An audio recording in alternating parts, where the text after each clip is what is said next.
Testing, testing. 1, 2, 3, test.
Test, test, test.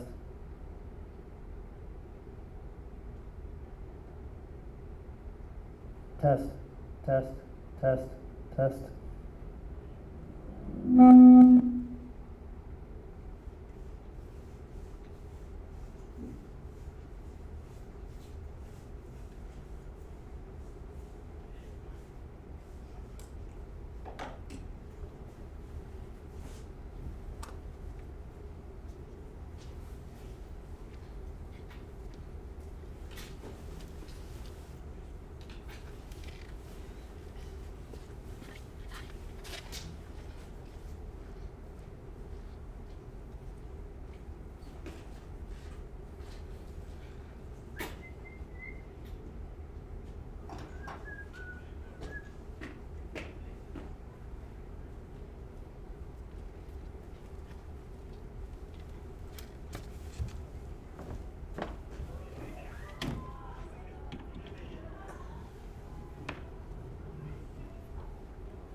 Where's my podium? Oh, there we are. Okay. Actually, this one.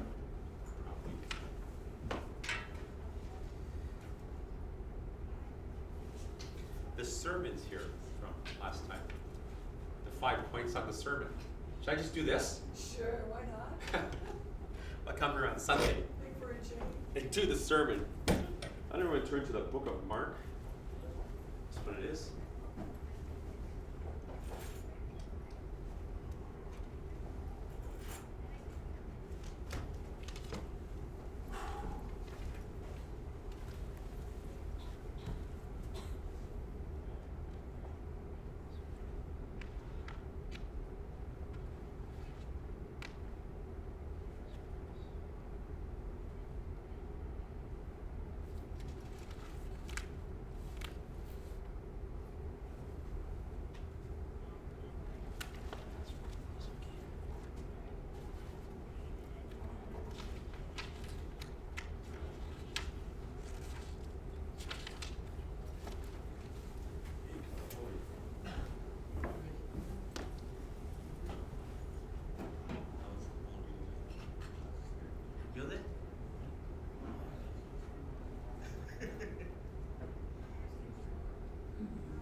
What street was that on? Remember?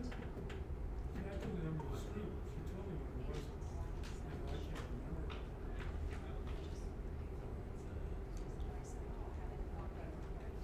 So, old. No, it wasn't. It was a beautiful home. Oh, yeah, that's a big home. You know, it needed about wood. Anyway, she just was thinking of selling it in the fall. That's what she said, in the fall. Is it okay?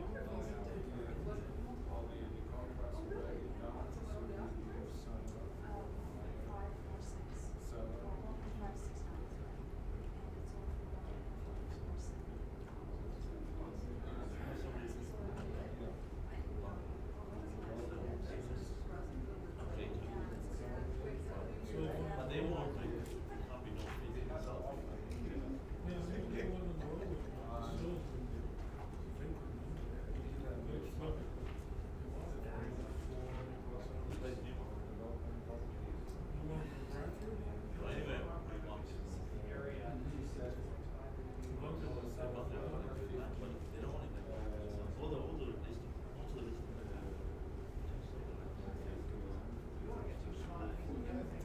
You know, ours is facing east. Yeah, there are some. Off the top of my head, I can't remember. How serious are they? They're gonna sell us. They're gonna find it. Who's gonna sell the home for them? Hey, No, I'm gonna stay on the floor. quick answer.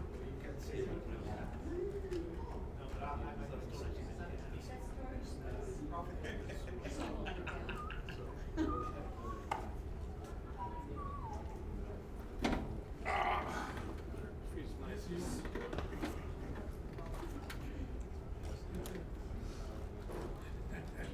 I was here. Once he got him back out again. His message said he's sick of it. I've been standing all day, my back's hurt. The last message, what was it? He said he was up to 80%. Maybe it was Wednesday. He was up to 80%.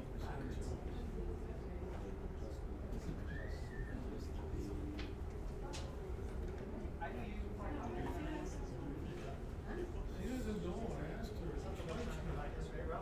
Good to see you. Yeah, she's coming back. She said she was coming back last night. But she had sent.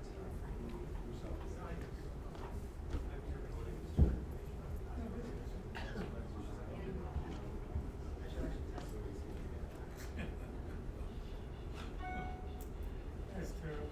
I know.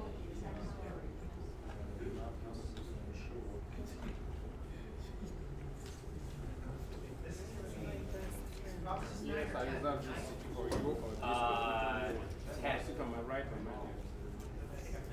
Right or my left? Yes. Yeah, I reserve those seats. Before we start again, right? No.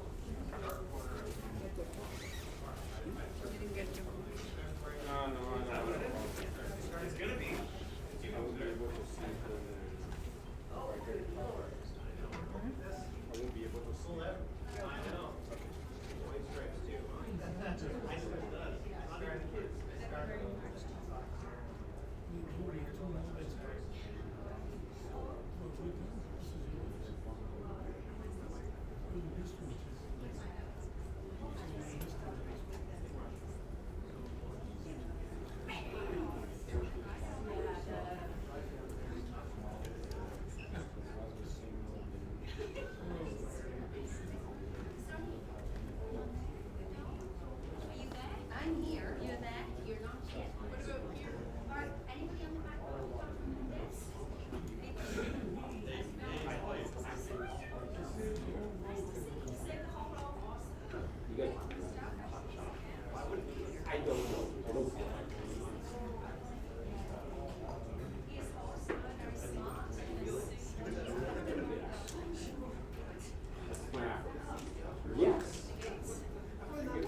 You know, when I was, oh, I can't say what I was going to say.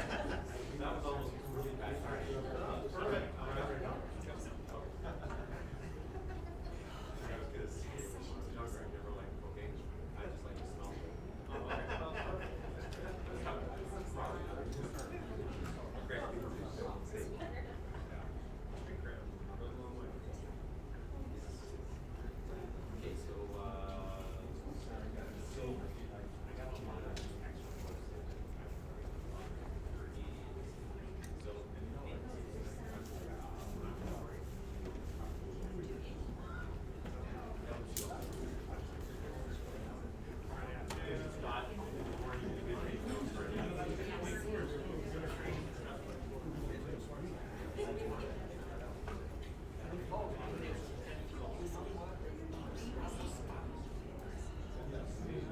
I usually get the text, I can't get to bed.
Okay, let's go. Let's go, people. Thank you for all asking me how I'm feeling. My affirmation is I feel amazing. I'm working on that. Okay, let's go. Okay, so just before we get started, John wants to just address everybody for a minute. Yep, thank you. Thank you, everybody. Hello, good afternoon. We've been sending out emails to the Richmond Hill office and I think everybody's offices. Please do not forget your OREA and CREA dues are due January 31st at the latest. if you don't pay your dues by January 31st, there are no extensions like the Trev dues where you can pay an extra $50. On February 1st, if you have not paid, you are not allowed to trade in real estate. All your listings need to be removed from the MLS system. So please remember to pay your dues, and please remember to tell all the people in the office to pay your dues on or prior to January 31st. Thank you very much. That's a really important message to me. Not quite as important as your message. No, that no, you're gonna that's do, but no, because as you folks might know, I keep a real estate license. I'm licensed with Century 21, obviously, and because I don't think I can get it again, honestly, and I want to have it. So in case this doesn't work out, I could go back to that. And so, but I would have forgot that. So thank you, John, because that would have been a problem for me. Not that I have listings.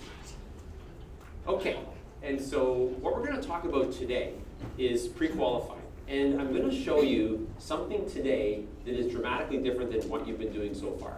There's a lot of that in our program. Like if you think back to, I guess it would have been March, April, May, we talked about lead follow-up. And I told you that now you should find leads and process them as quickly as possible for those that were here in May. I used to teach from 1996 to about 2005. Find leads, 1 in 4 of them works out, that's always been the number. Use 3 pillars to find them, and then hold on to your leads. You remember back in the day, I was doing a little illustration last May about sheep versus cats. And sheep are a creature that is very easy to lead, and so your leads were sheep. Not that they wanted to be sheep, they wanted to be cats, misbehaving, but they had no access to MLS, so they were sheep. However, they've been cats for quite some time and getting to be more ferocious cats. And you cannot manage cats. You can manage sheep. And so for 100 years, we generated leads, and not that I was doing it the whole 100 years, but the board. And we would manage the sheep. But as soon as MLS went onto the internet, and then a few years later, I don't think my sound is quite right, because people are looking. I know you're working on it. I'm just letting you know people are still looking at me weird like. That's why I'm telling a story before we get into the topic where we're working on the sound. It's not for your benefit, for the folks that didn't drive up here. Those folks. And so now, I taught you then, dramatically different on your leads. Find your leads and get rid of them as quickly as possible. 1 in 4 of them will work out. Find 120 leads, 30 deals, 90 don't work out. It's not, guys and gals, that 90 people buy from somebody else. It doesn't work that way. If a realtor finds 120 leads in a year, 10 leads a month, about 60 of them, half of them, will not work out. Like you get out of here today and there's a text, because you wouldn't be checking your phone, obviously, while we're in the seminar, obviously. And you check your text later. It's funny to watch a bunch of people turn them off now. And there's a text. It says, call Bill. And you call Bill, you don't know Bill. He's referred to you from your database. We're thinking of selling our home in Newmarket and moving to Bradford. And so you go meet with them, they like you like them. You show them what's available in Bradford. It's all, moving along nicely. And then in 2 weeks or 10 days, Bill says to you, you know what? On second thought, we're going to stay here and put in a pool. We're going to stay here and put in a new kitchen. That happens all the time, yes? Yes. Yes or no? Yes. I know it's not morning this time, it's afternoon. But that happens a lot, yes or no? Yeah. Half of your 120 leads. So you find 120 leads, half of them will not work out for anybody. And then you're 50-50 on the other half. And you should process those other half as quickly as possible, because they're not sheep anymore. They're cats, and they'll never be sheep again. I'm using that again as an illustration because we teach our clients something dramatically different than what they're traditionally doing. And that is get leads and then drip on them. It's actually called a drip program, which I used to teach from 96 to 2005 when they were sheep. You would call them once a month and you'd be the next person to call them a month later. But now, according to RICO, every realtor or every person that's going to buy or sell within the next 90 days talks to 2 realtors per week, mostly on the internet. That means you call them a month later, they've talked to 8 realtors. They're cats now. And so you cannot manage cats. If you try to drip program, manage cats this day and age, You're gonna have one very frustrating real estate career. You'll never get any days off, and it won't be a whole lot of fun. I say it like this. You folks have an amazing life, yes? Yes. Usually I get a better response than that. You guys have an amazing life, yes? Yes. And then you, Awesome. it's not a party, just want to get a yes on that. And then you fit this vibrant real estate career into your awesome life. Yeah. See, I think if you try to manage cats, I think today, most realtors have a real estate business. They try to fit their life into it. That is backwards. That means you'll never be able to vacation without your phone. You won't get any time off. You can't go to watch your kids anything at school without taking calls. Every time you go out for dinner, you have to say to whoever you're with, your family, excuse me, just gonna take this call. Excuse me, just gonna take this call. Excuse me, just gotta take this call. That's the life of a realtor managing cats. So, find your leads, 1 in 4 of them work out, process them as quickly as possible. That's the key. That's dramatically different than what most realtors are doing. When I go speak at offices that are very traditional, like for example, like a Harvey Callis or Forest Hill Realty or Slavins or some of the big independents downtown, they're all clients of ours. They say this to me, older realtors. You know, I used to sell 30, 40 homes a year. Then I was selling 25, and then I was selling 20. Last year I sold 8. I think the market's changing. I said, yes, I think you should change. You see, they're doing things the old way. It's not last year that they turned into cats, your leads. It's 10 years ago, 12 years ago. That's been gone for a long time. We teach something dramatically 180 degrees from what most realtors do in lead follow-up. And that is to find leads and process them as quickly as possible. They're cats. They've always wanted to be cats, now they get to be cats. And they're becoming more ferocious cats as time goes by. When they switched to cats 10, 12 years ago, they were house cats. Then they were barn cats. And now they're like ferocious cougars, yeah? Not the cougar that shouldn't be at that bar anymore, not that kind of cougar. The 4-legged one that's ferocious. That's how it is now. And so I'm using that as an example because today I'm going to share something with you about pre-qualifying that is dramatically different than what you've been doing up to now. And I want you to look and view pre-qualifying at a much different level than you do right now. Most realtors think that pre-qualifying is finding out how much they owe. What is their TDS ratio? What is their GDS ratio? What are they looking for? All the data that you require to service them, that's not pre-qualifying. That's just finding out data in order to service them. You see, when people are moving from house A to house B, there's a lot of services that they interact with along the way. You, a bank, a lawyer, a building inspector, maybe a stager. Everybody operates at a very rudimentary level with them. They go to the bank, they sign their documents, it's very cordial, they leave. They meet at the house with you and the building inspector for 3 hours. They write a check for probably $400. They get a binder with a CD. That's it. End of the relationship. They go to the lawyer, sign their stuff, friendly meeting, that's it. It's the realtor that people operate with on a much higher level with. If we're thinking that pre-qualifying for the realtor is how much they make, how much they owe, what's your GDS, what's your TDS, we're reducing ourselves to the same level as with other industries that they operate with at a very rudimentary level. Pre-qualifying for the realtor is finding out where people want to go, when they want to be there, and why they're going there. So if you want to sell 20 homes this year, how many leads would you need? 80. That's good that you know the answer to that. I'm happy about that. I know that more than 4 people knew the answer, but you know, not everyone is going to speak up. You need 80, which means 80 times, whether that's a sign call, ad call, internet call, got them from your database, they came in your open house. 80 times you have to get that person to tell you, oh, we're looking to move to Bradford. Here's when we need to be there, and here's why we're going there. Once you know someone's story, you now have that person pre-qualified. 80 times you have to find out exactly what's going on with them. You will then collect the data required to service them rudimentarily, because you need to service them. But that's not pre-qualifying. Pre-qualifying is getting 80 people if your goal is 20, or 100 people if your goal is 25, or 120 if your goal is 30, whatever the math is. Getting all those people to open up and tell you their story. Unfortunately, if you don't know them, they'll be very reluctant to tell you their story. As a matter of fact, if you sell a listing and the sold sign goes on, and luck of the draw for you, there's somebody else that lives on the street that has to sell. So they call you, hey, we saw you sold that property. We're thinking of moving also.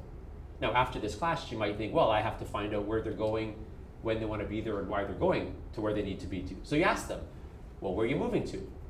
You see, in the brain, that's a very direct question for someone that you don't know. And so they will not be able to answer it. So I'm saying to you that all 80 times, if your goal is 20, or all 100 if 25, or 120 if it's 30, or whatever the math, you have to get people to open up and tell you their stories so you can start operating at that higher level, which is what you actually do with them. But if you ask the question too directly, they will deflect it back. Because in psychology and human nature, everyone is defending from no one who is attacking. And so if you say to them, boom, I would recommend you don't say that, boom. If you say to them, well, where are you moving to? I guarantee you they'll do this. They won't say, no, I'm defending from no one who's attacking, so therefore I'm going to deflect. They're not going to say that. They're going to say this. They call off your sign. We saw that you sold that. We're thinking of moving as well. And you go, oh, where are you planning on moving to? No, I didn't say I was moving for sure. I just want to know the price. That's exactly what they'll say. No, I just want to know the price. I can't talk right now. I got to speak to my husband. I got to speak to my wife. Now they're moving away from you. You guys understand what I'm doing here? Yes? Moving away. And then the phone hangs up. Well, you have their number, maybe you know where they live, so you have a lead. But when the phone hangs up, whatever direction they're heading, or up, they keep moving in that direction. So because you asked a question that's too direct, they backed you up. I know, I just want to know the price. That's why you get it so much. When I said that, you all nodded because I get that a lot. No, I just want to know the price. And they start backing up. And so 3 days later, they're over here. 5 days later, they're over here. A week later, they're over here. Oh, they're seeing your call come in on their phone. No. And you think your lead follow-up is a problem. In fact, where you made the mistake is not understanding the psychology behind having the skill to get someone that doesn't know you to open up and tell you the story. And that's what I'm going to teach you today. So I'm going to show you something in psychology called leading. And when people call you, the 80 leads that you require to do the 20 deals, or whatever the math is, and you have to find out their story, if you ask them too directly, they will back you up. Driven by everyone defending from no one who is attacking. I feel like I'm Darth Vader. Luke. And so, what I will show you is how to speak to their subconscious mind and have their subconscious mind speak to them. When that's the case in psychology called leading, you speak to their subconscious mind. When it speaks to them, because it's their subconscious mind, that means they don't know what's going on in their subconscious. I had someone say to me the other day, I'm quite aware, Rob, what's going on in my subconscious mind. You know, I'm pretty quick, but I didn't know where to go with that. Because that's a ridiculous statement if you really think about that. I'm quite aware of what's going on in my subconscious mind. It's subconscious to you. You can't know what's going on. That's impossible. So you speak to their subconscious mind. Their subconscious mind speaks to them, and then they think they had an idea. And so I'll show you how to speak to the subconscious mind and say this. Tell them it's a safe zone. Tell them there's no danger here so that everyone's defending from no one who's attacking will be gone. And then they will feel free to open up to me. You guys understand that? I'm going to show you how to do that. This is one of the techniques that is very simple. There are some that we've learned in the past. For example, when you get an objection, repeat, approve, build a bridge first. You guys remember that? Those are here, yeah. You have to work on that one for a little bit to get that skill down, but this one's not like that. Repeat, approve, build a bridge is driven by something in the brain called the law of reciprocation. People are driven to reciprocate, to do the same back. So if they say the other realtor's charging 1%, and you repeat it, okay, so the other realtor's charging 1%, they go, yes, okay, repeat. Then you approve them, because if you remember back to when we did this class, their motive for trying to save money is correct. We agreed that the 1% is incorrect, right? Just say yes, because that would make me feel good. Okay, good. And so, but their motive for wanting to save money is fine. So when you say, you know, I understand that you're looking to do as well as you can in the sale of your home, I get that. I'm not moving myself right now, but if I was, I equally would have a keen desire to get as much as I could. That is honest and sincere, yes or no? There's no patronizing or being condescending here. And so because I agreed with them, it puts their brain in a state that they have a very strong desire to reciprocate, to agree back for 3 to 5 minutes. That's the state that you put their brain in. Now, when you use your objection handler, their brain is in a state where it wants to agree. That makes this objection on there much more powerful. That repeat, approve, build a bridge, you gotta work on that a bit to get it. It's not that difficult, but you gotta work on it a bit. But the skill I'm gonna teach you today, to go to their subconscious mind and say, look, tell them that this is a safe zone. Tell them there's no danger so they open up to me. This technique is very simple.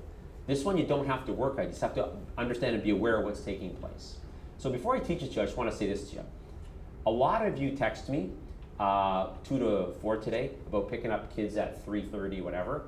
And so what we're gonna do today, Friday afternoon is different than Wednesday morning or Tuesday morning. So we're not gonna take a break today, and I'm not gonna be as long. Are you guys okay with that? Yep. Okay. I usually don't get people objecting to getting out of class early. That's usually like, oh really? Yeah, no, that's great, Rob. Matter of fact, cut all the jokes and just give us the goods. So turn to page, I think it's 75, please. Turn to page 75. And I will teach you this technique. And I'll show you, a few months ago we did the listing presentation, and after I teach you this technique, I'm gonna show you how you would bring that into the listing presentation if in fact it's someone needs to sell. Which I didn't teach it to you when we did the listing presentation because I hadn't taught you this class yet. So I'd like you to write this down, please. Just some of the things we've been saying. Write down, everyone is defending from no one who is attacking. Everyone is defending from no one who is attacking. I'm talking subconsciously here, not physically. Because of course around the world there are people that are attacking each other. That's not what I'm talking about here. I'm talking about all 7 billion people on the planet are guarded. And you'll notice that within yourself. Even if you're a very outgoing person, when you're with people you don't know, you sort of stand off a little bit till things get kind of comfortable. Everyone's sort of defending from no one who is attacking. And that's what drives this problem that you're having here with getting the story from people. See, when you go on a listing presentation as an example, you can't discover something there. You can't be in the middle of answering the seller's 6 questions and have them say, well, that will get us to Bradford. You go, what's going on in Bradford? Oh, well, we bought a new home there. See, that's part of their story, yes or no? Yeah. You can't discover that there. You have to have known that. When you got them as a lead, and you use the technique that I'm going to tell you, you would already know all that. If you discover something like that, a big piece of the puzzle, at the appointment, let me tell you guys, I don't do it a lot anymore, only when Josh is away I fill in for him. I'm pretty good at the listing presentation. I'm a pretty good presenter. But if I discover something major there, oh yeah, well the baby's due in August. Oh, what's going on, baby? I'm a little like scrambling now. Yes or no? Yep. You can't find that out there. You got these guys as a lead over here. They're one of the leads that you require, which means when you got the lead, you need to do the sequence I'm going to tell you today and have them open up to you. You think about what's happening at a relationship level when people that you don't know are opening up and telling you their story, where they're going, when they want to be there, and why they're going there. Now, once they do that, collecting their financial data is very simple. See, most people just think that is pre-qualifying. That is not pre-qualifying. If that's pre-qualifying, you're running your business rudimentary like the other services. We operate at a much higher level with the people. Would you guys agree with that, yes or no? In comparison to the bank, the lawyer, the building inspector, and then the realtor, much higher relationship, yes or no? Yeah. Yeah, we have to operate like that. Write this next thing down, please. I need to find out where they want to move.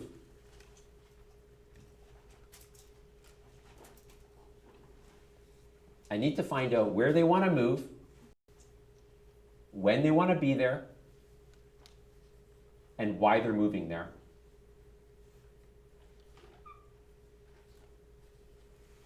I need to find out where they want to move, when they want to be there, and why are they moving there. That's their story.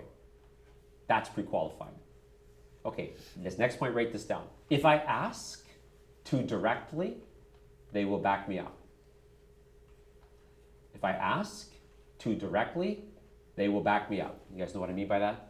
Okay. If I ask too directly, they will back me up. I'll show you how to get around this. It'll be easy for you. As I mentioned earlier, this isn't one of the techniques you're going to have to work on.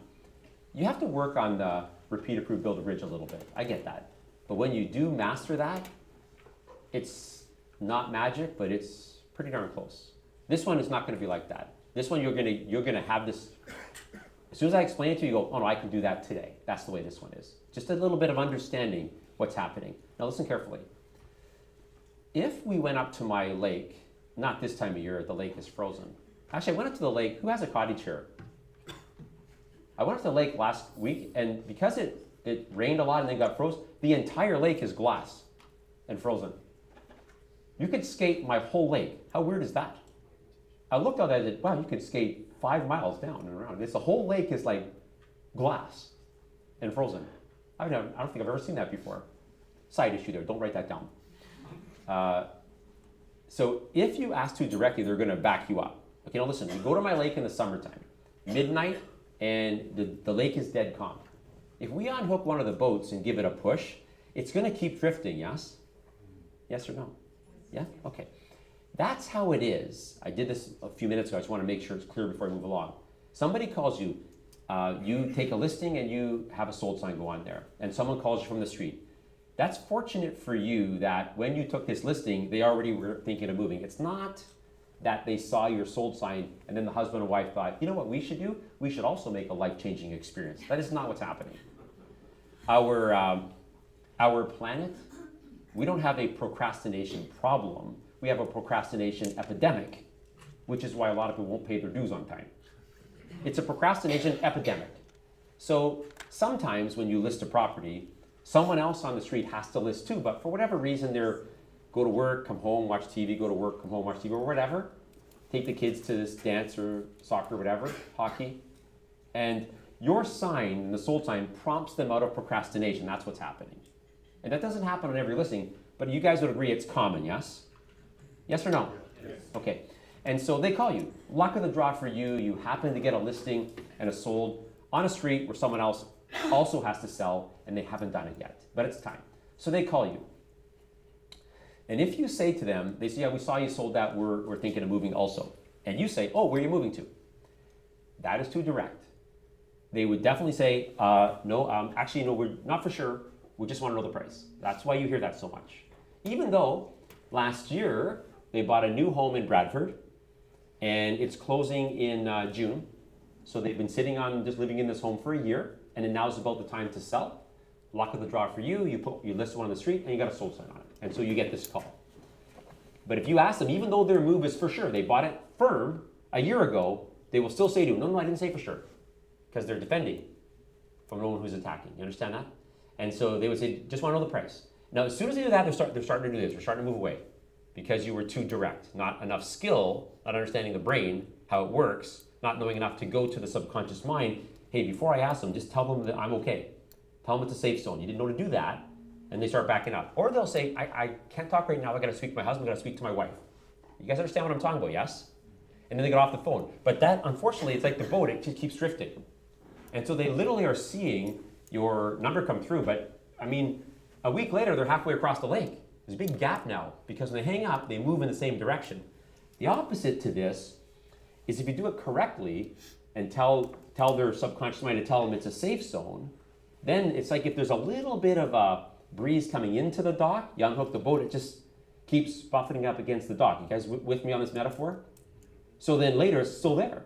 So if they hang up and they're moving up towards you because something told them you're safe, then a week later or 3 days later, they see your phone number. Hey, how's it going? They're not avoiding you now. Your lead follow-up is not the problem. Your too direct questioning in the beginning was the problem. It's the same thing as people come into your open house and you say to them, are you working with a realtor? Yes. Of course they're going to say yes. You know what realtors say to me all the time? Everybody has a realtor now. How would that be possible? It's just that when they come into your open house, you say, are you working with a realtor? Because that's too quick from everyone who's defending, from no one who's attacking, all the people that have a realtor say yes. All the people who do not have a realtor say yes. You guys understand that? And by the way, those words are not the right words. And so when people come to your open house, should you ask them if they're working with a realtor, yes or no? Yeah. As they leave, not as they arrive. And you shouldn't use those words. See, once they get in your open house, you establish some rapport that everyone is defending from no one who's attacking. That little wall now is gone. And as they're leaving, do you have someone helping you find the perfect home? That's how you want to say it. Not do you have a realtor. You should never say it when they arrive.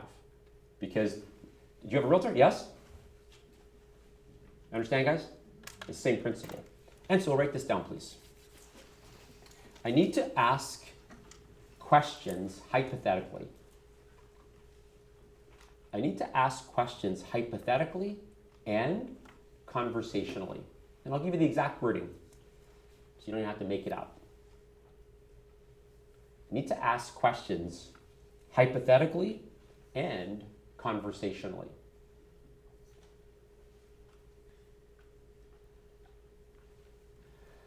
Okay, now listen carefully to me. I think you guys are picking up on the fact that we know a lot about the brain, yes? Yes or no? Yeah.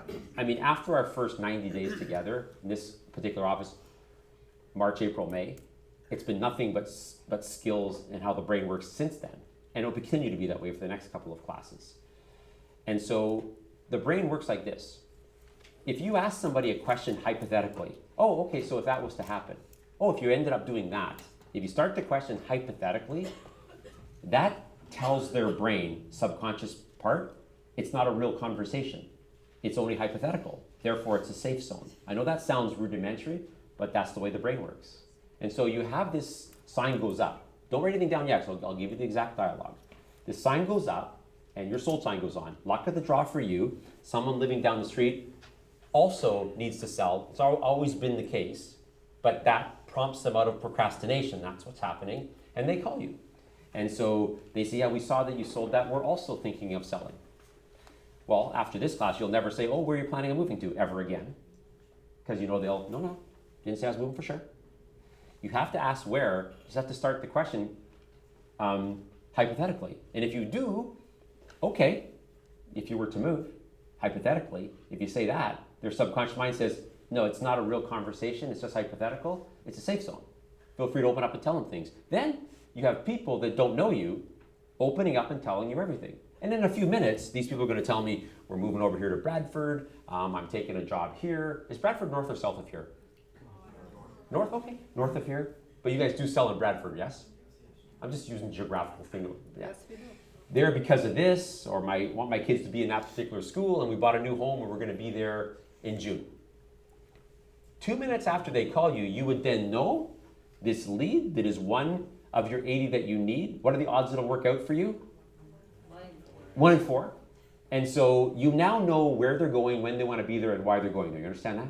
They've now told you their story. That is a pre-qualified lead. Collecting the data to service them will be easy for them to open up to now, because they've just opened up and told you their story. You made it easy for them by speaking to their subconscious mind and saying, this is a safe zone. Tell them it's a safe zone. Tell them I'm okay. Tell them there's no danger here. And they'll go, okay. That's called leading in psychology. So write down the word where, and I'll give you the exact words.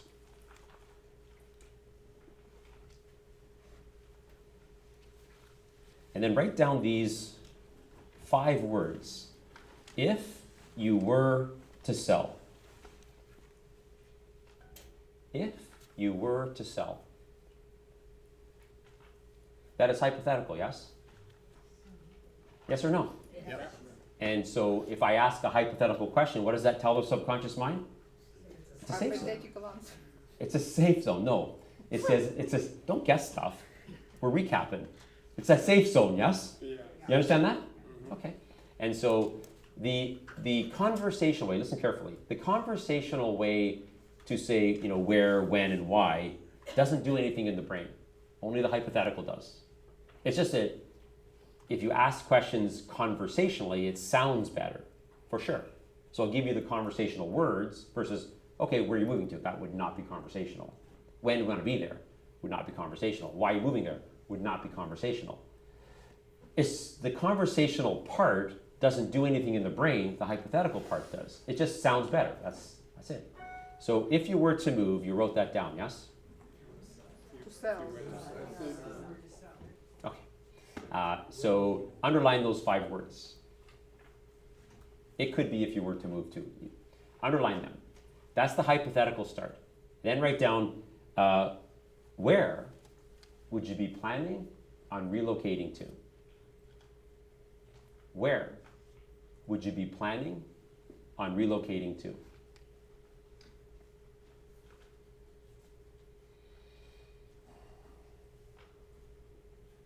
If you were to sell, if you were to move, where would you be planning on relocating to? Now listen to me, guys. Look up here. They would go, Bradford. See, I'm going like, just like you're speaking to their subconscious mind. It's speaking to them like it's over here somewhere. I don't know where the subconscious mind is in the brain. And the brain does it in a millisecond. It's not, I'm explaining like you speak to the subconscious mind. Okay, so if this was to happen, meaning hypothetical, I'm telling you that the subconscious mind reads, oh, not a real conversation. Oh, no problem. This is not a real conversation, so there's no danger here. It's a safe zone. That's what a psychologist would say that is. But that doesn't happen in that time frame. It happens in a millisecond. So, okay, so if you guys were to move, this is your sign call. Okay, so if you guys were to move or to sell, where would you be planning on relocating to? Bradford. It would happen that quick. Now the person that doesn't know you just told you where they're going. You don't know enough yet, but I'll show you to get the rest of the data. But that's a lot better than, no, I just want to know the price. Just want to know the price. And then you say, oh, the price of this. Okay, well, then it'll be followed by, well, I can't talk right now because once you start moving, the excuses start coming. I can't talk right now, the kids are this, I gotta speak to my husband, gotta speak to my wife, just keep moving in this direction. You're in trouble here. You're probably not recapping this. The mistake was right up here. Write down when is the next one. We know where they want to go, Bradford. Now we need to know when. So write down, if you were to sell, same 5 words, if you were to sell. Did anyone catch my error on the 8:30 message this morning? Did anyone catch my error? Because I got text like from 4 people. Not hard to find our analytical folks. You said 5 words, there was only 4.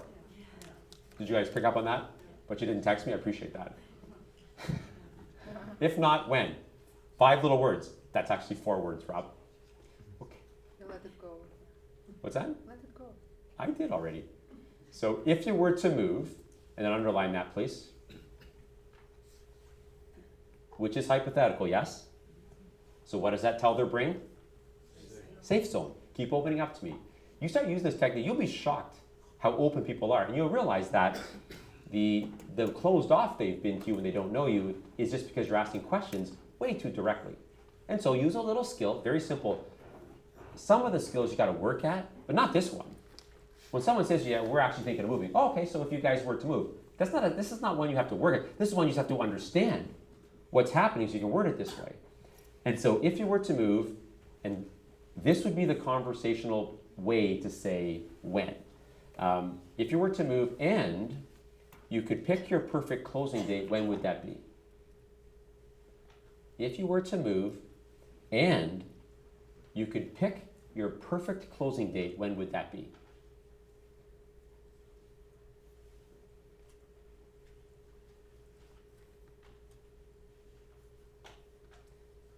You know, last summer when Josh was away, because that's when all of his stuff sells, when he's away.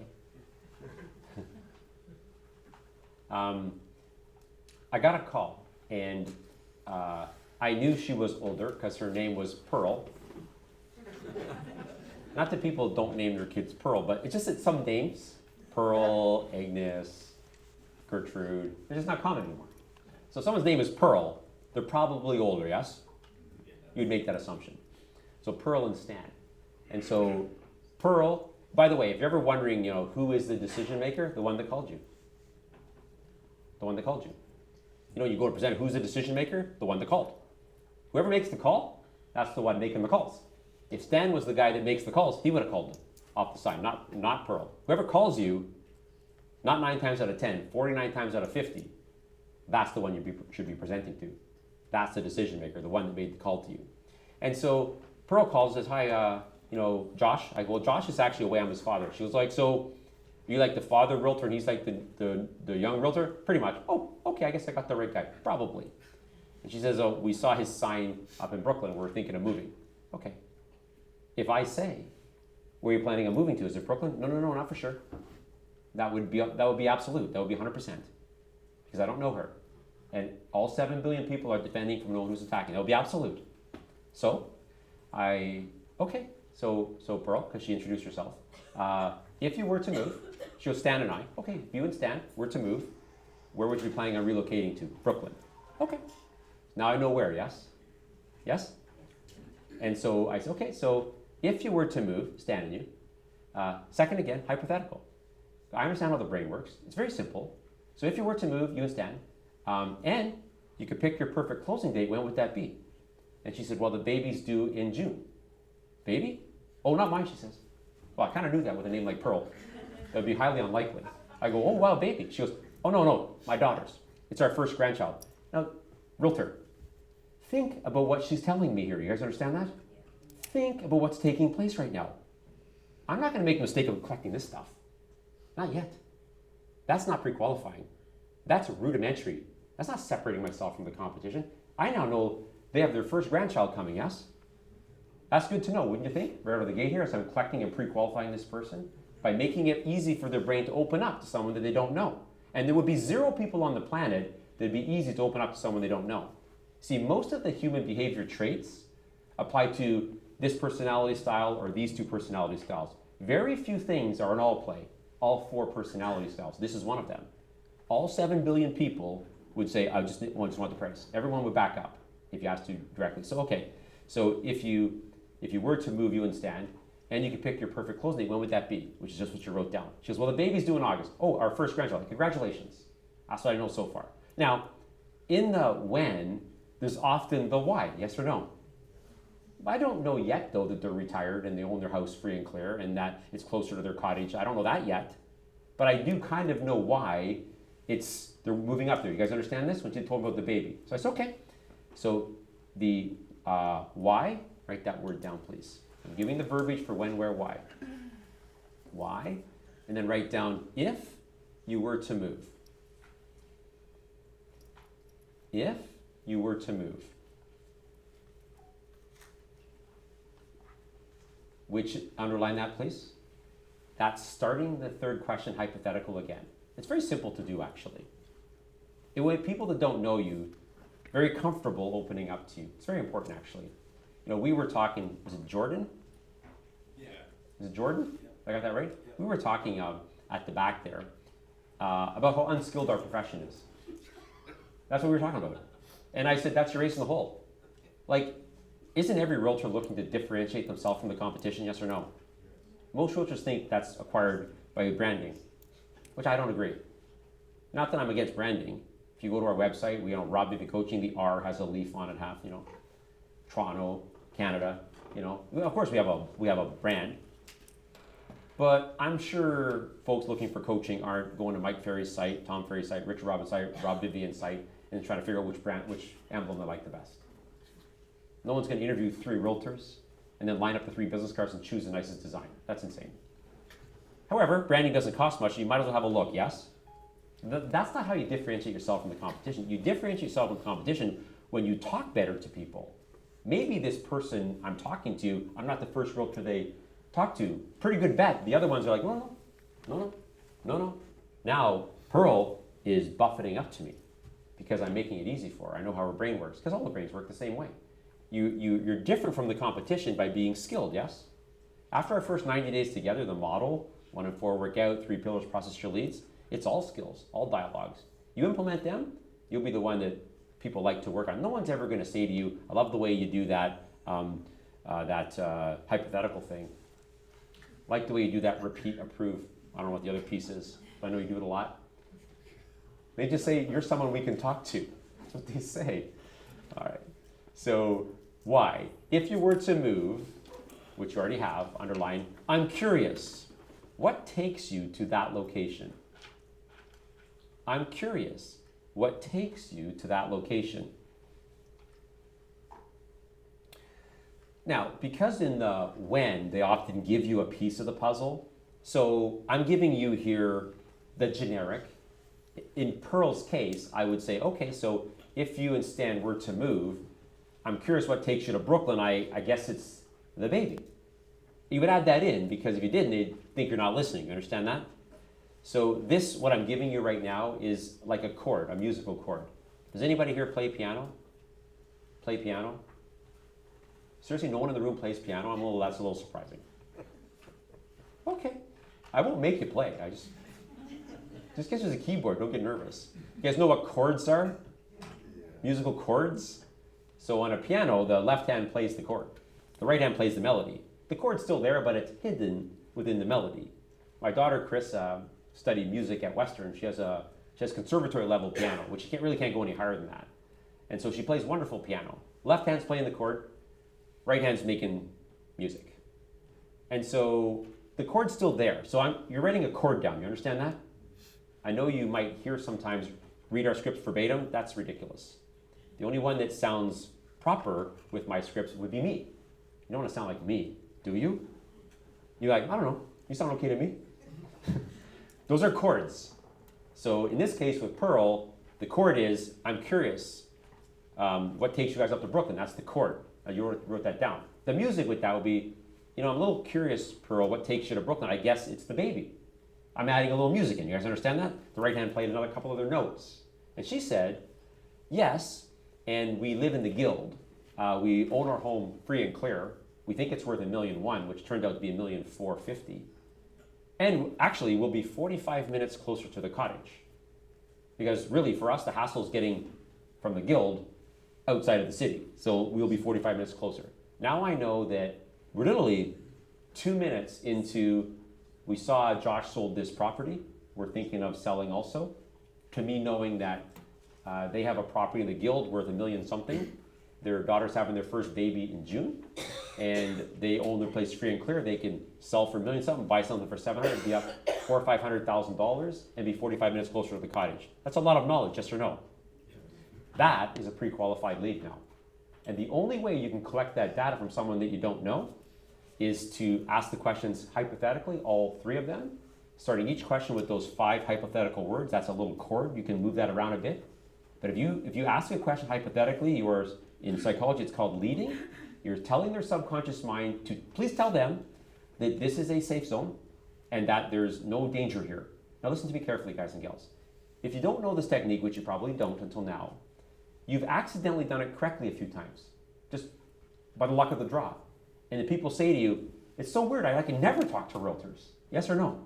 You get that periodically, yes? Yes or no, guys? Yep. Okay, because periodically, without understanding the process, understanding how the brain works, you accidentally do it correctly every now and again. And they say to you, it's so weird because I never open up to people. I don't ever talk to realtors like this. I never stay on the phone with people like this. It's just you accidentally led their brain to tell them it's a safe zone by saying a few words you didn't maybe realize you were doing. But now you can do it every time on purpose. You understand that? Yes or no? Yeah. Yes. Okay. Write this next thing down, please. You cannot use this technique on people that you know. You cannot use this technique on people that you know. Only people that you don't know.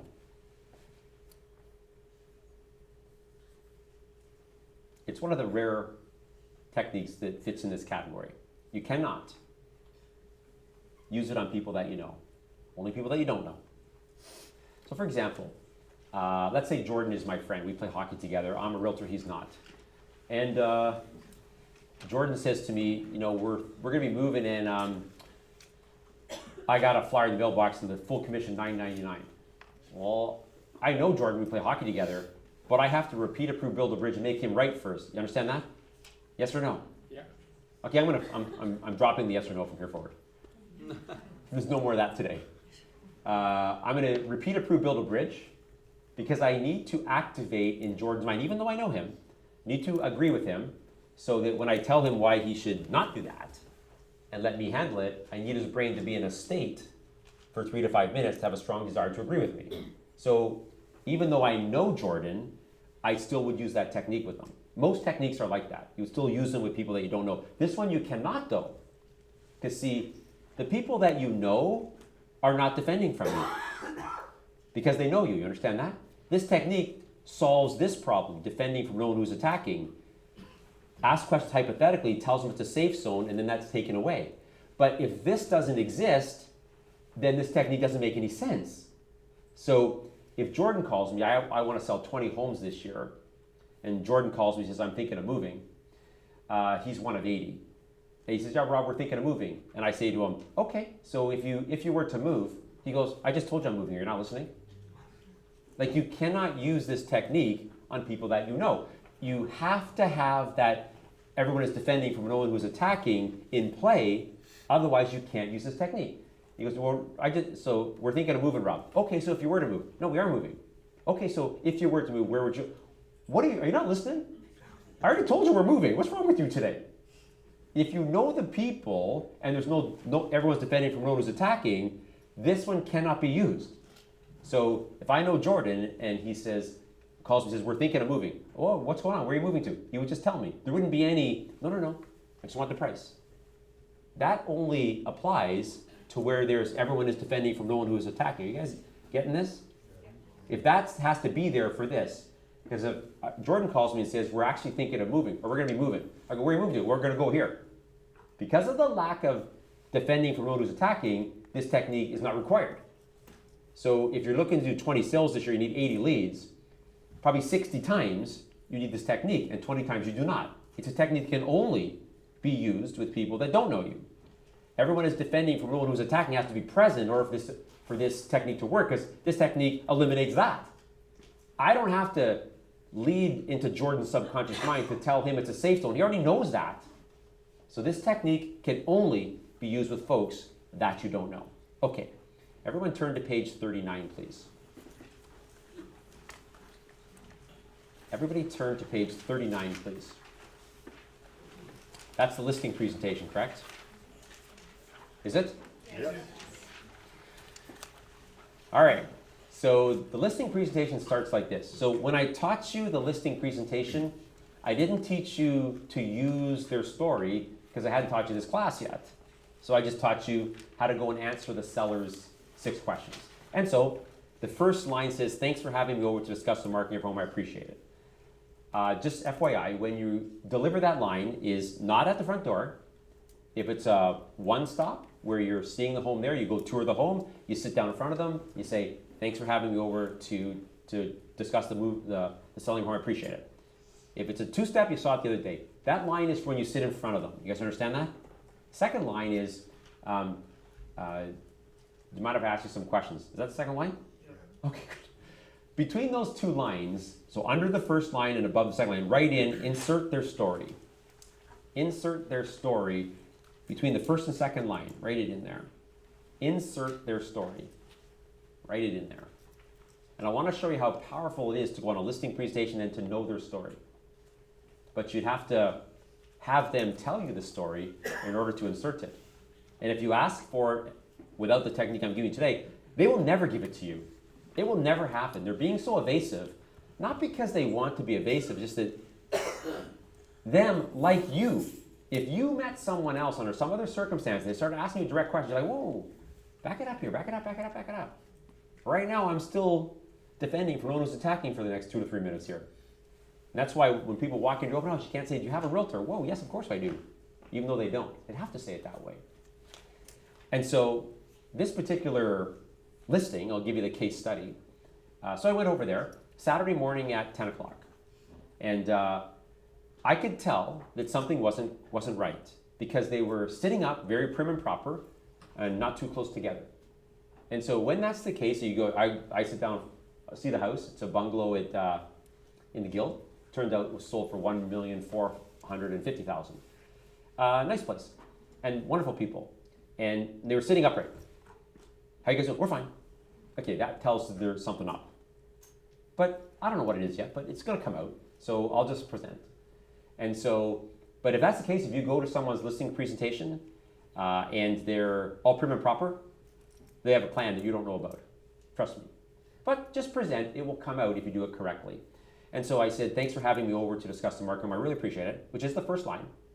Now, guys and gals, watch and in your mind's eye, visualize how powerful this next thing is when you know the story, because you pre-qualified correctly.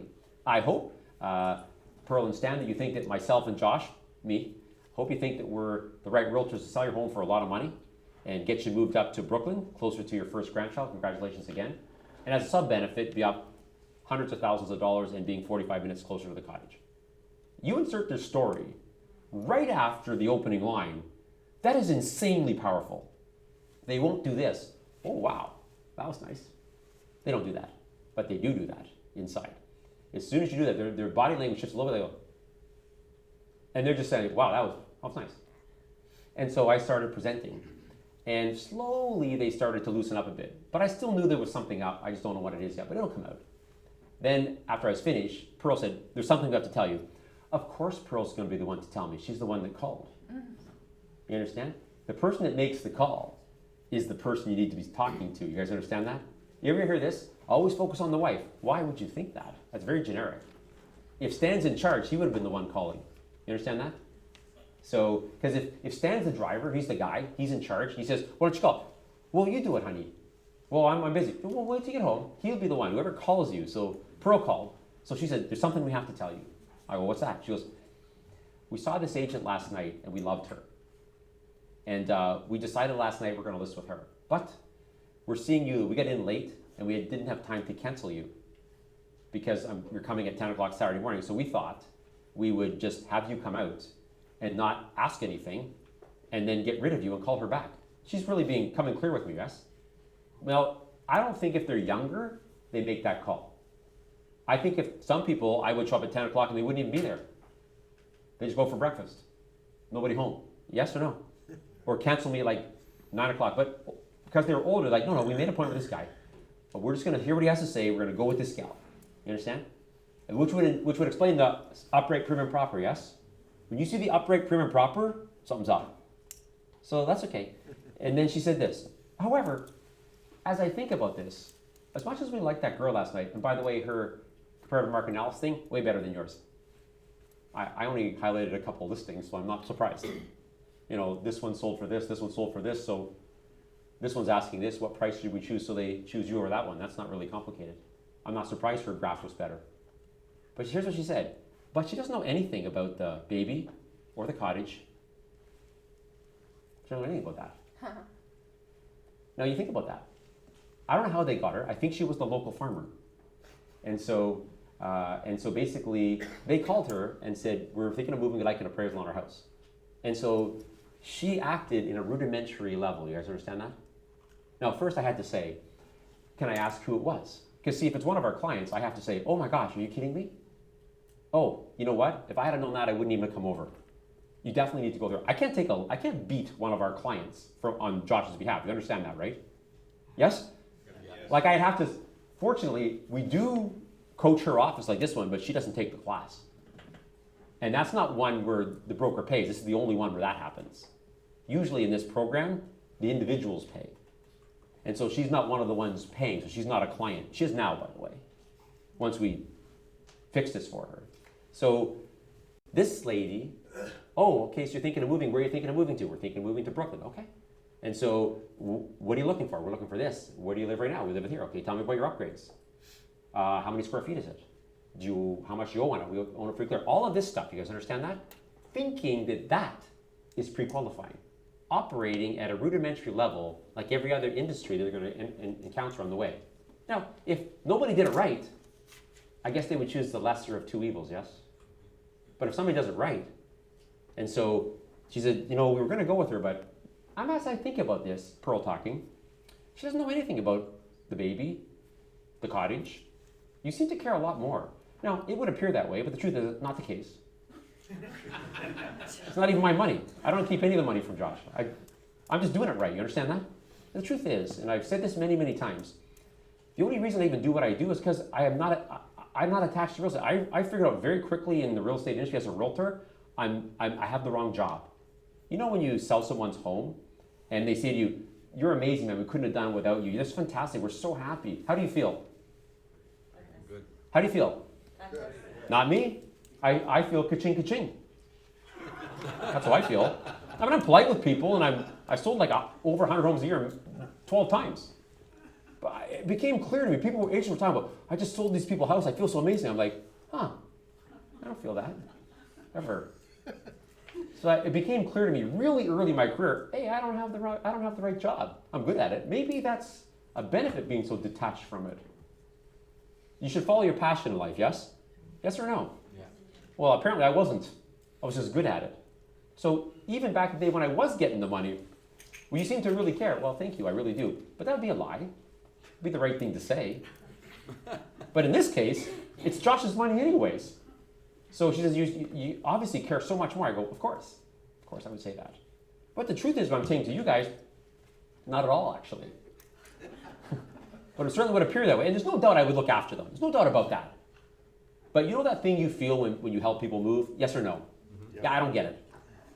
However, we have hundreds and hundreds and hundreds and hundreds of realtors that follow our system and become really, and they say we could have done without you, then I feel something. So therefore I know I have the right job now. You guys understand that?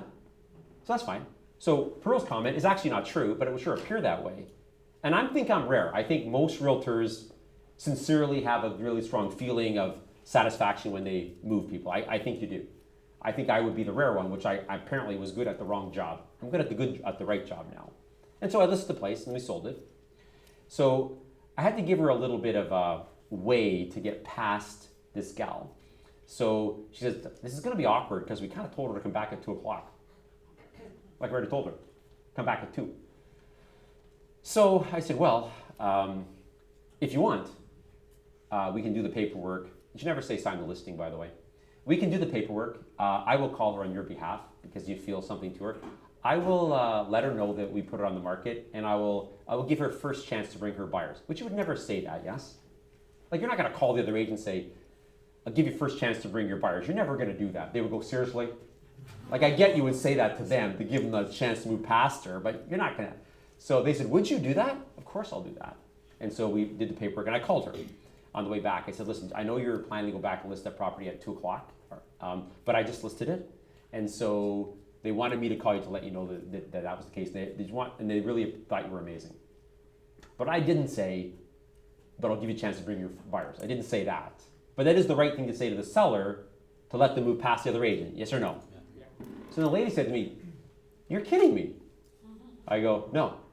How did that happen? Like, I don't think that could have gone any better. I go, well, I can tell you what you did wrong if you want.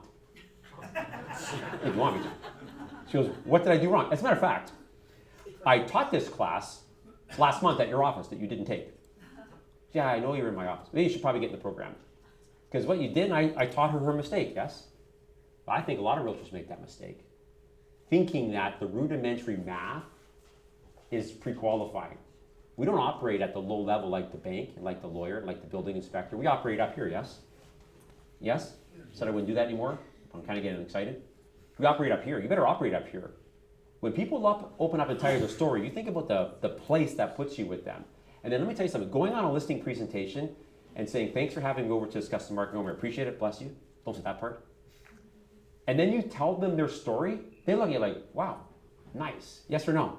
Yeah. Yes. Thanks for having me over to discuss the market home. I really appreciate it. And I hope that you think I'm the right agent to get your home sold here for a lot of money, because that's a guarantee. Get you guys moved up to Bradford into that new home so that your kids can be in the same school as their cousins. That's going to be pretty awesome. You say that, whatever their story is, to them, where they're going, when they want to be there, and why they're going there, that is pre-qualifying. That is what you have to find out 80 times if your goal is 20. Not discover it as you go. Have them open up and tell you. Maybe the reason that you haven't been good at this is because you don't ask the questions hypothetically, and they back you up. And they will every time. No, I just want to know the price. I can't talk right now. But once you do it this way, in this leading process, just ask your questions with 5 words, if you were to move. And I'm explaining to you that in psychology is called leading, and tells their subconscious mind to tell them, this is a safe zone, there's no danger, open up to them. It's really that simple. That's pre-qualifying for the realtor. Then, after that, I collected all their data. Sold their home for $1,050,000, and they bought a house for $8 million. They had like $600,000 left over. That's how that all played out. And then Josh called me with because he goes on these adventure trips, like 18 days swimming with turtles in the Galapagos Islands or climbing mountains in base camp and stuff like that. So he always connects with me about a week to go. Did anything sell? No. Because if I say yes, he doesn't come back. I can't tell him, yeah, you made like 50 grand while you were away. I can't say that. Otherwise, he wouldn't come back. That's how that plays out. So today, I don't want to muddy the water, but that is pre-qualifying for the realtor. Just wrap it up here. Because I know a lot of you did tell me you got to get your kids. So pre-qualifying for the realtor is their story. where, when, why, and ask hypothetically, they'll open up and tell you. When they open up and tell you, you are operating at such a higher level, the one you're supposed to be at anyways. And if you don't do it the way I'm telling you, they will not be comfortable telling you. And it's double bad, because not only will you not get the data, also when they hang up, they'll keep moving in the direction they were moving when you hung up the phone. So they start backing you up, they keep going in that direction. They don't just come over here and stop. 10 days later, they're halfway across the lake. Might as well just process that lead. When could have been, so I called Pearl 2 days later. Hey, Rob. Of course she would. She's been buffeting up against the dock for 2 days because she's moving toward me as the phone hangs up. You guys clear on this? Yeah. Okay. So when we get together in February, our second last class is customer service. I don't have customer service as a topic because I think you give bad customer service. I think you give way too much customer service, to be honest with you. So what I'm going to show you in February is not what I think is great customer service. What does every buyer and seller think great customer service is? Just give that. Because see, if they think that, right here, right to here is amazing service, and you give over here, you don't get credit for this piece. Who wants to sell 20 homes this year? You need 80 leads. If you over-service every lead, you're never going to find the 80. I need you to back up and structure every seller, service them this way. Every buyer, service them this way. That is what they think is amazing customer service. Just do that, which is, I'll help you structure it, but it's actually probably less service than you're currently doing, just more structured. You guys clear on this? I'll show you exactly how to do that in our next class. One more thing before I let you go. I have a new book coming out called The Realtor's Magic Formula. And it's at the editors now, printers. And so what we're going to do next week, there's going to be a first edition. And so you're going to get a telephone call from me, like in one of those e-blasts next week when it's at our website. And if anyone that orders that book, goes on and registers for the first edition will be 500 books. They'll be marked the first edition, and they'll all be signed by me. And so if you want one of those books when you hear me, then you can just go to our website and just put your data, no money yet. That list is the people that will get the first edition signed copies of the book. So when you hear that, that's what's happening with that, and then that'll be, after that, first edition will be out on Amazon and for sale for everybody. So if you want, there'll also be a downloadable version to your reader. And my first book is going to be converted to a downloadable reader as well. But the downloadable will still be the first edition, but it obviously won't be signed. Because I get that question, sort of thing. How are you going to do that? I'm not. Any questions? You guys all good? You have a question? You got a question? No questions? Okay, you guys are awesome. Have an amazing day. Oh.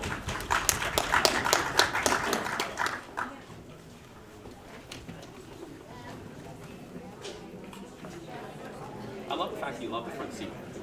You're like row one, right? At my events, there's always people that. No, I totally agree. Like wherever I'm speaking at, like a big event, the aisle in the middle, there's always that's 1A, 1B, right? It's always the same people. So you're my 1A person. Like, you're really man, I want 1A. You should keep that. Yeah. You're the best.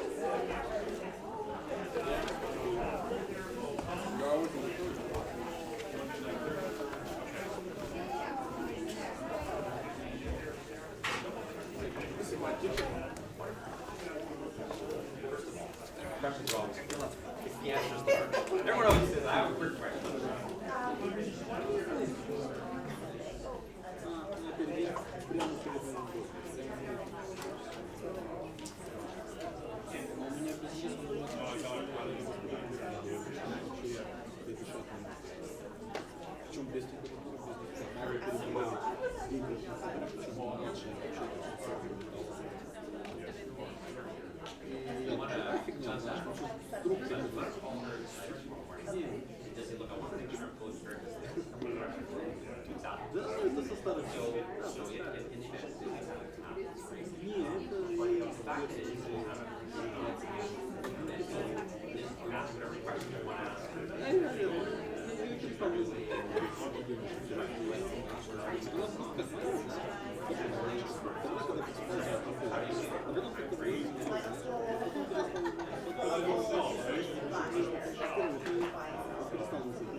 shot doesn't care. I wonder what this is. This is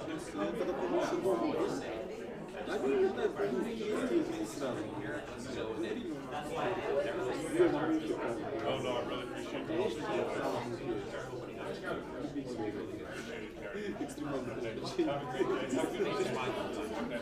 really appreciate the help. Sitting like straight out. Remember sitting like directly out, like 4 rows, gets that eye contact. Good, thanks. How are you? What do you up to? Not so much as connection, right?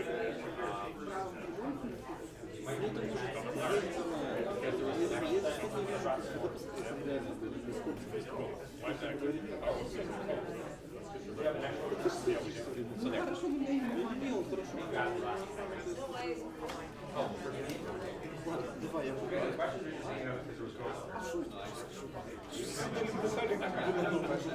Very girl. Okay, yeah, take care.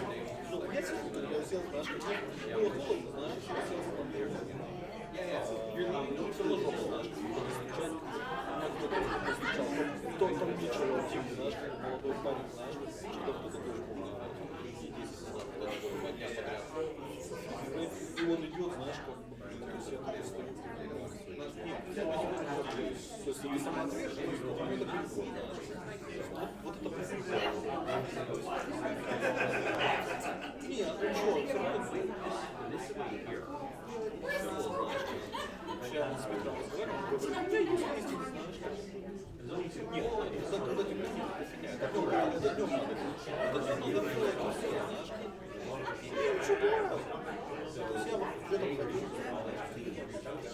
Я, короче, занялся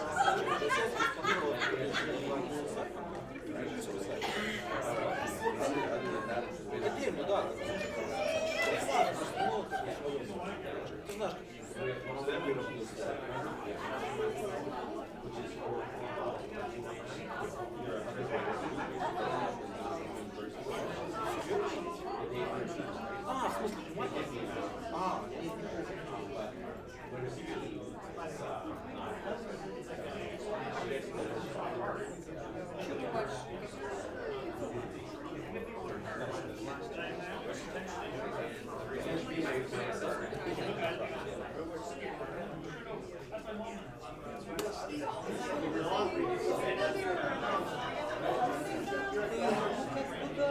смысле, на самом деле играет в вот сразу, знаешь, здесь вопрос опять, знаешь, я Headhunting company, they have all the companies, but they don't put real я говорю, что я знаю, меня не интересует, мне приходит каждую неделю. У нас там из нашего офиса. Там чуть-чуть 100%, конечно. Take it. Thank you. Я просто, знаешь, пока что нет вот этого. Once in a while? Yeah, that was the one that I ordered a while. Yeah. Definitely. Okay, so any other questions about it?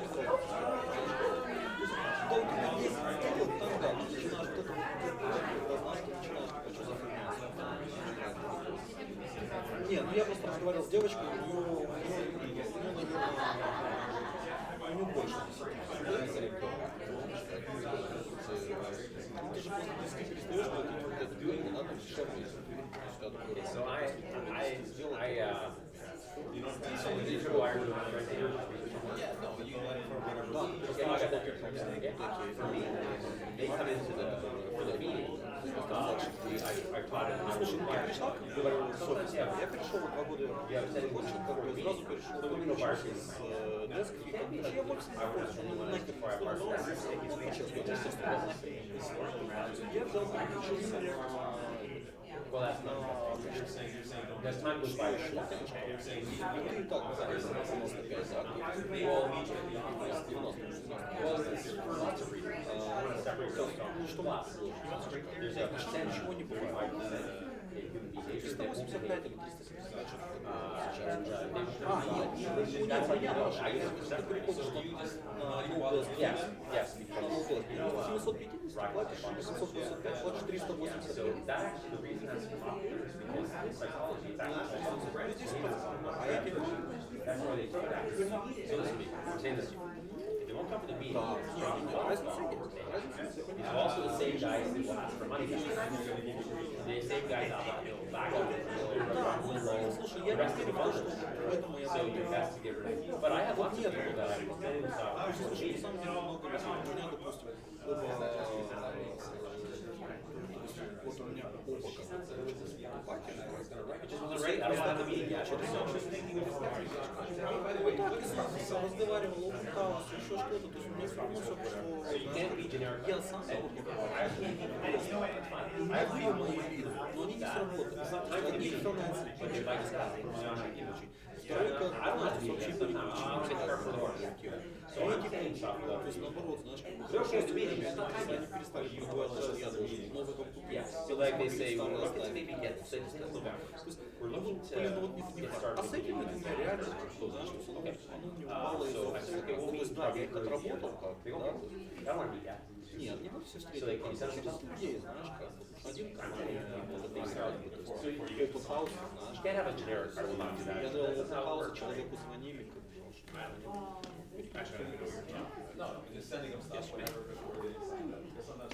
I don't know your name. I said no problem. Why? When did I use your name? Is that your name? Okay, fine. I knew it then. I just know everybody's name. Yes, Allah. I don't know. You just told me. I didn't say it. But now that you're saying it, I'm taking credit for it. I'm a guy. We take credit for everything we don't deserve. It's like the other day, something happened. My wife said, "Did you do that?" I'm like, "Yeah." Oh yeah. She said, "Oh, that's awesome." Yeah. Hi. Did you do that? You happy? Yeah. Yes, I did. That's how guys are. Whatever makes us look good. So, do you have a question or? How I knew your name? Allah. I know everything. That's how I knew. I know everything. There, now you know. All right, see you guys. Yeah. Very welcome.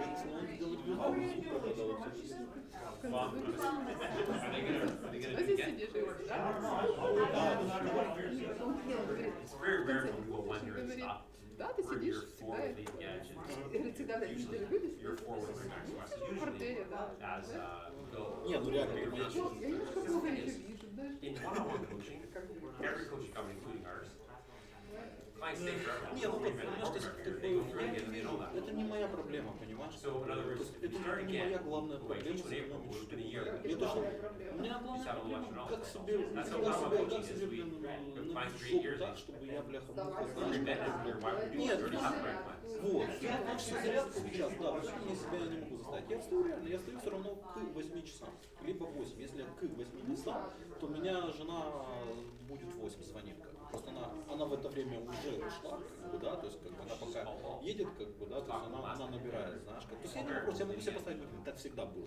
Просто так, просто, да, то есть, знаешь, как, то есть, если я к этому времени сам не встал, как бы, то есть, что я все равно, да, как у тебя график, знаешь, ну, нам уже не 16-18 лет, когда ты сидишь, как бы, блин, когда, знаешь, как бы, если будильник не сработал, то ты спишь, как бы, да, но все равно график, ты привыкаешь, ты просыпаешься сам автоматом, как бы, But I'm assuming, here's the thing. нет, дети уходят позже. Я встаю в 8:10, There's only so many spots в for us, so we have 8:25 literally начинается, meetings. знаете, не 8:10 And уходит. so, it's gonna be Она half. встает, делает, Okay. как бы, There's a number we can have, that's it. она встает, да, что я, блин, So как two offices wait, we have to wait for some of the stuff. Что, шутишь? But I wouldn't anticipate a large problem. Ты либо ты насмотрелась в Канаде на каких-то там рассказах, знаешь, но это все херня полная. Вот, если нет. Не, я могу какие-то вещи делать хорошо. Я Ты спишь, она бедная, в 7 утра она уходит на работу, еще делает им ланч. Да, она встает в 6, там, 30 у нее срабатывает. You guys say good. 6:20 она встает. Она типа, ну она в офисе получается, то есть после шефов она первая. Какой шеф?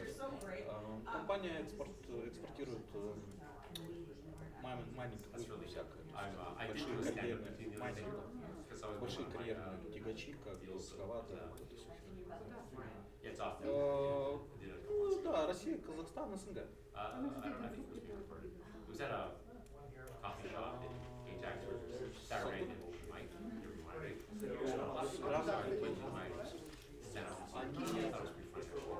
Они сейчас сюда БелАЗ начинают. What I have to figure out though is БелАЗ this, хотят all my funny попробовать. stuff is only realtors get it.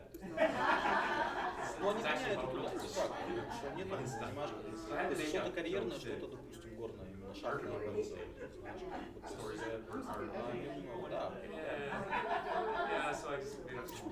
And the funny thing is though, А они is пофиг, you like им пофиг, они did могут, 8 minutes хозяева skip. вообще не появляются в офисе, как бы, Not like an знаешь, hour, 2 hours. ну как Take могут не 8 появляться, minutes. какие разницы, они по Why скайпу. not? Ты же работаешь с клиентами.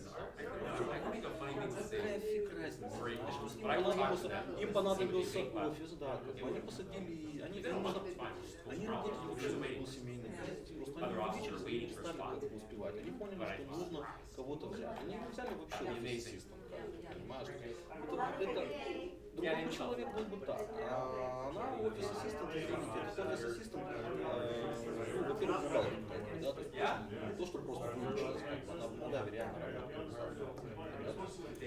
просто сюда приезжать, ты же понимаешь, ну, когда заработаешь все эти CJ, как бы, пройдешь, это сколько времени и денег, знаешь, как бы, а ее бесит, как бы, цифры считать, знаешь, как бы, у нее получается, но ее бесит, ей не нравится, она пыталась что-то другое.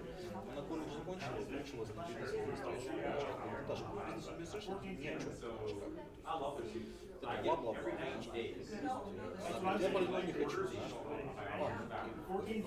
ее взяли типа офис, знаешь, как бы, начала рвать, знаешь, как бы она, блин, у вас сайт там криво, знаешь, как бы, она что не запишу, может сделать, я посмотрю, знаешь, как бы, она не делала там по мелочи, у нас товарищ, у меня товарищ занимается, как бы, веб-дизайн, знаешь, как бы, веб, естественно, потому что он ей подкидывал, там, она сидела в Молдавии, скучала, знаешь, как бы, он ей подкинул, когда она сидела, там, лопатила, чуть-чуть посмотрела, что, оказывается, все не так страшно, знаешь, как бы, если там чисто набивать контент на странице, ты же пишешь какие-то там скрипты имеешь, сидишь, забиваешь контент, если тебе показать, открыл, любая мартышка справится, знаешь, как бы, блин, она далеко не мартышка, понимаешь, то есть она начала наворачивать какие-то вещи, делала быстро, палец сохранял, дала работу, знаешь, говорит, я думал месяца полтора, а дней через 12 справился, знаешь.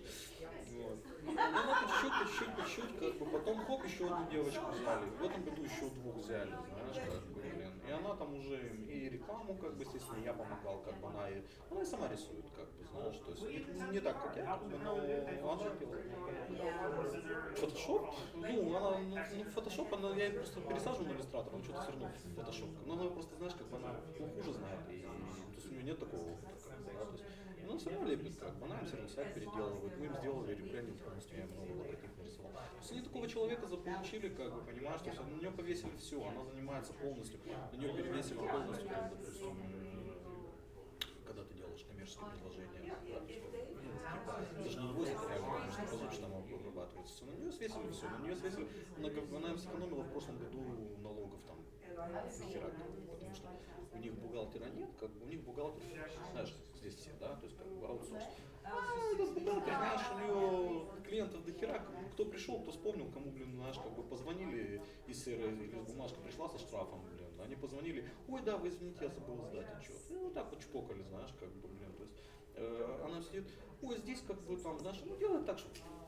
Понимаешь? То есть в свое время она им сделала, помогла, подсказала, сейчас зажрала, сидит, хер забила, как бы Наташа им в прошлом году где-то 15 штук налогов выдернула, просто там лизинг машин, расходы, там еще что-то, то на что-то, знаешь, как бы, да, там копейки, Наташа говорит, да, копейки, как бы, 8 тысяч чисто на лизинг, там, на этом, на том, знаешь, как бы, она наколотила, там, знаешь, как бы, то есть она бухгалтер, все равно, она финансист, как бы, я, наверное, понимаешь, наверное, проблема в том, что она, знаешь, как бы, бухгалтерия, и реально, финансы, потому что, как бы, выучила все вот эти компьютеры, знаешь, как бы, то есть она им в этом помогла, в том, знаешь, как бы сейчас в итоге, как бы, они все на нее говорят, та забывает, как бы, то есть она получает за это деньги, как бы, да, то есть бухгалтер, тут, как бы, все равно ты платишь, как бы, да, то есть, чтобы она не забывала, давай ты будешь ей делать отчет. То есть ты, в принципе, делаешь дата entry, а она потом берет и просто распечатывает это все, знаешь, пиздец, за что работает. Хер не знаю, знаешь, как бы, то есть она реально просто заполняет и отправляет. Наташка сейчас уже готовит в итоге части. Она там все, знаешь, как бы. Я говорю, Наташа, говорю, ты нормальная, здоровая, как бы, да, то есть, ну так, я поднимаю постепенно зарплату, но все равно, знаешь, как бы, то есть оно не соответствует, знаешь, как бы, то есть объему, знаешь, и, ну, у нее такая же херня, понял, что сделать хорошо, сделай это сам. Тебя снижает, что ты дома сидишь? Нет, она на меня не наезжает, но все равно понятно, что от меня ждут результаты. У меня почему денег не даешь? Я в этом году как бы, ну то есть, да, это вообще не то, что я хочу, как бы, я не за этим точно пришел в Real Estate, но это, по крайней мере, не прошлый год, как бы, да, то есть не позапрошлый. То есть все равно оно лучше, но это далеко от того, что я хочу, как бы, да, то есть все равно я считаю, что смысл был, как бы, да, то есть тебе нужен стоит, не стоит полюбас не нужен, как бы, да, то есть что ты хочешь.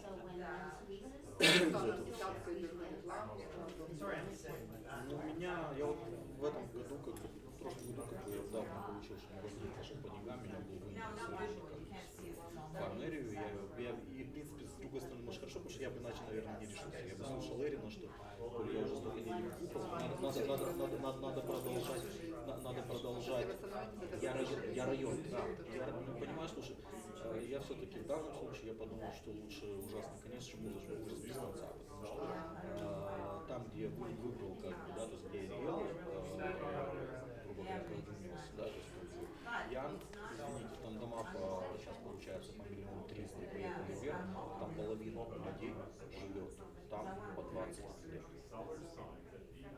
Объясните мне, нахера мне туда, да, то есть я сделал ошибку, когда я начал, понимаешь, я неправильно ее выбрал. Если бы это было сейчас, я бы сэкономил 6 штук, которые я всадил, как бы, я переключил сейчас на себя на Aurora Group, как бы я сидел, у меня был вопрос, как бы я с этим разговаривал, какую-то хорошую идею у себя в районе или плохо.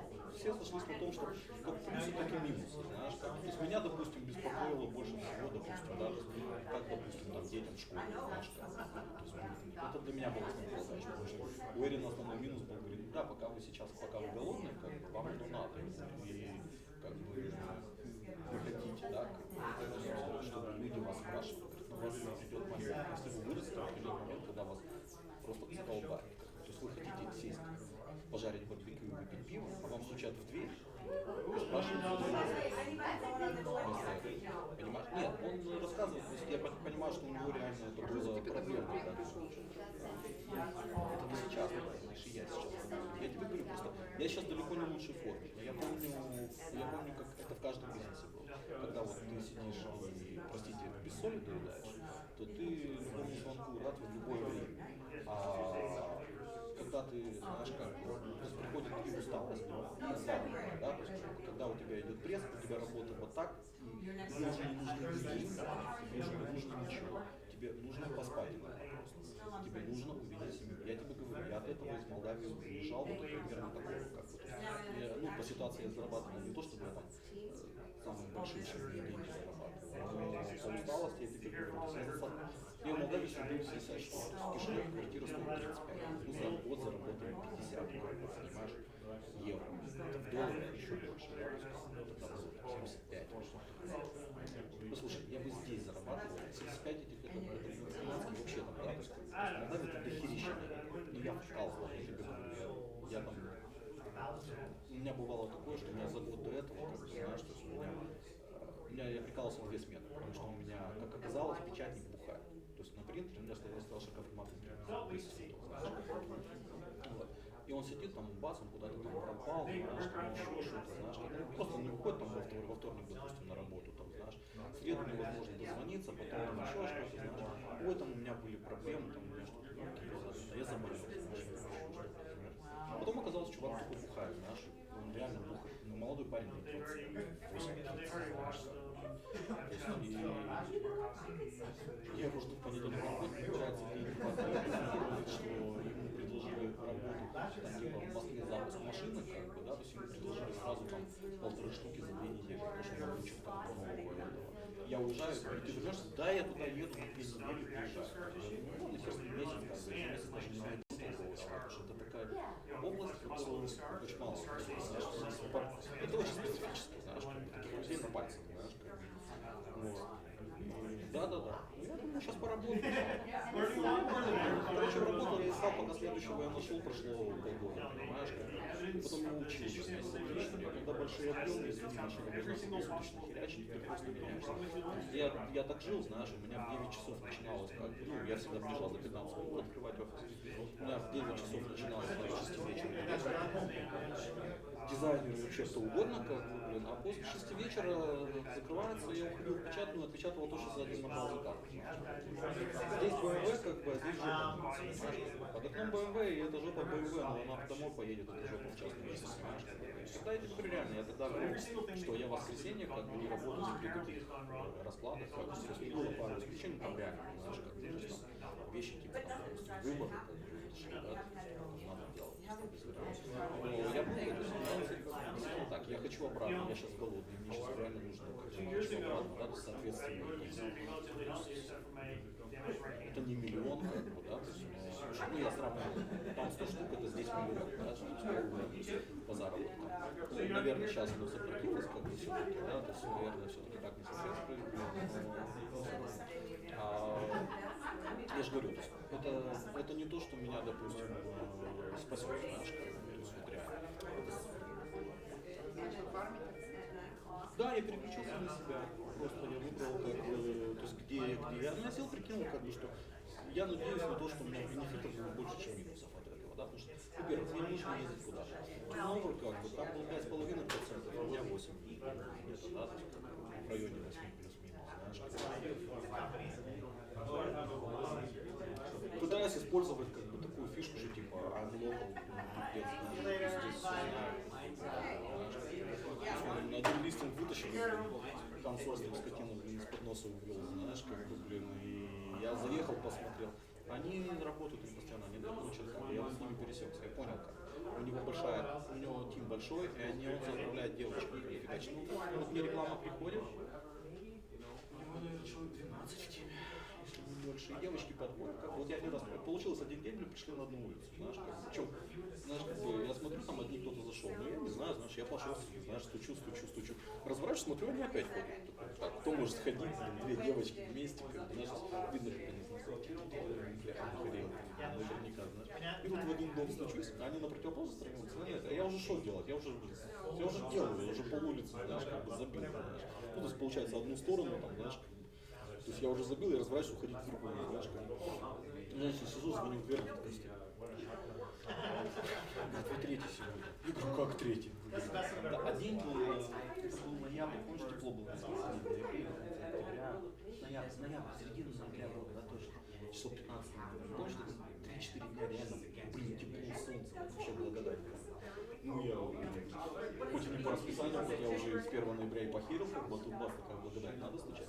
И стучать, и эти тоже, блин, надо стучать. Знаешь, вот мы встретились, короче, знаешь, подошли, познакомились, знаешь, визитка, говорит, у нас визитка закончилась. Ну, реально, знаешь, бывает как идет, знаешь, потому что у меня был день, реально, я вот такую стопку, блин, за 3 часа расхерячил, знаешь, как бы.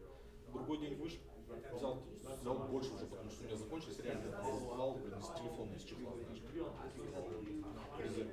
Потом бац, достаю, наверное, стопку, блин, раздал реально. Потому что один дедушка, блин, меня на полчаса, наверное, затер, знаешь, как бы, потом на русских женщин нарвался, с ней минут 20, наверное, потратил. Потом еще там звонок, потом еще что-то, знаешь, как бы, получилось полулицы вместо, допустим, полутора улиц, которые я понимаешь, то есть, это бывает, как бы, реально, отдаешь сразу. Так они ничего не говорили, что если не фармить.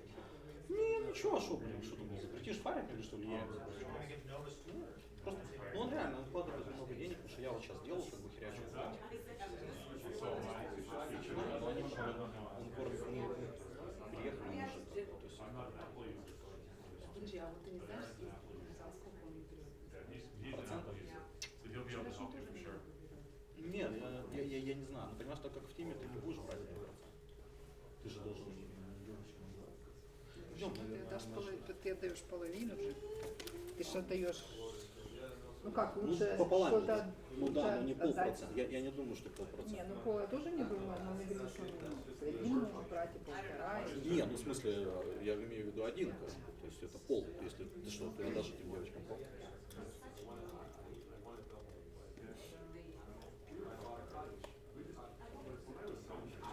Я говорю, я не думаю, что он работает за один, как бы, то есть, но скорее всего и не за 2,5. То есть я думаю, диапазон где-то 1,5-2. Где-то так.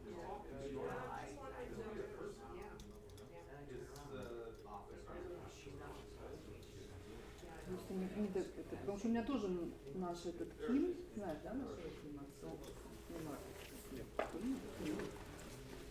Свой.